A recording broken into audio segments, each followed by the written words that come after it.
And for me to sit here and speak good things about a man that raped me and be proud of him, that's God and only God. And I give all praise, honor, and glory to God. Now, listen, you have to give it all to God. Give it to him. Your pain, your disappointments, your questions, your frustrations, your anger, your unbelief, take it to God. You were made with purpose and on purpose. There are no mistakes when it comes to God. I used to say that I was nobody's daughter, but I am. God will change you from the inside out. And during these rebellious stages I was going through, God let me know he was there.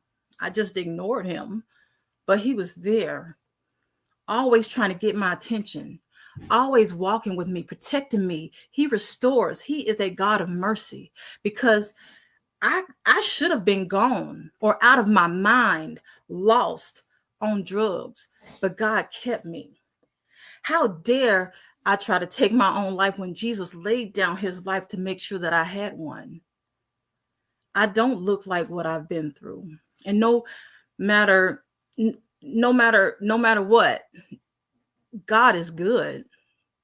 No more going over there, being quiet, no more hiding, no more being in the background, no more feeling like I don't belong, no more running from my calling. I have something to say.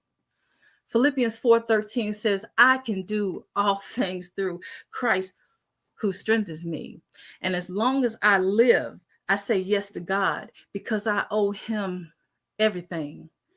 And he will forever be my God and the one I choose. Amen.